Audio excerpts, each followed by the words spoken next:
It's end of life or very near the end of life. And a lot of deals that are made on those aircraft right now and the value of the aircraft are based on the engines. Okay. And there's not a lot of people out there putting those engines through the shops anymore because to do a shop visit on one of those airplanes, you're looking at about $1.5 million per side. So a $3 million investment on an asset that's not worth very much, right?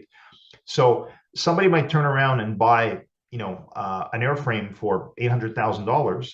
And again, the same concept as before. Instead of investing $3 million on engines, I can just buy or lease engines from an engine provider that still has green time, maybe 2,000, 3,000 cycles of green time. And you can just run those out and they'll charge you a certain amount per cycle of engine use. So green time, in case your audience doesn't know, green time is basically how many cycles are left on the engine before the engine turns into a pumpkin and you have to bring it back to the shop to get it overhauled. Wow, that's fascinating. So Tony, what's happened over the last decade or two for the leasing companies to just, I mean, you said it's 50-50 today, right? Almost 50% of the aircraft out there are fairly leased, but it Yep. wasn't always such a high number. So what's changed in the marketplace? Well, what's changed is prior to COVID, there was a huge demand for air travel. I think there's a lot of markets that started opening up all over the world. Travel became more accessible to people in second tier and third tier countries.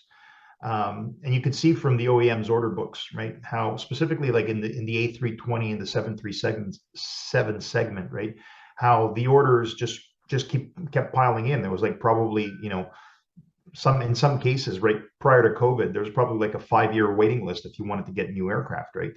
The air travel segment has changed quite a bit, right? So with demand creeping up, right, prices on aircraft have, of course, gone up, right? So it's all a chain of events, as people are ramping up, there's airlines out there that are just starting up. And after the first year or two, then the only way to get to sort of profitability, right, is scale, right? So you see, let's say, for example, Porter Airlines is a fantastic example.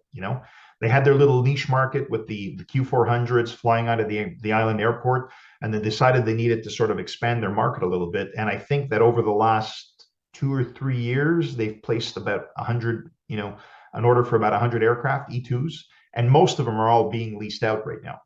There's sale and leaseback program, not program, but offers that have gone out from various leasing companies and stuff, and they've been picking those assets up.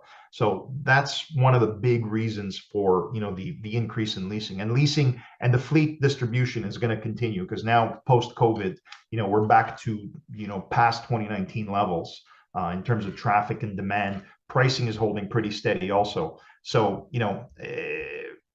it's just going to keep going up in terms of the percentage of the aircraft that are being leased.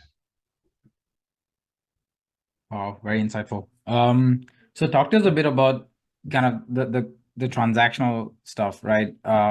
What happens when an airline wants to lease a specific aircraft, right? Is it them initiating it via an RFP process, or is it you sometimes approaching airlines, or is it just relationship management? And how does that entire transaction kind of evolve?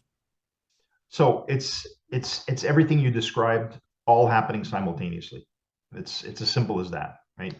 So relationships are very important, and anybody who steps into this industry of ours will soon figure out and stuff that your reputation precedes you and follows you throughout your entire career.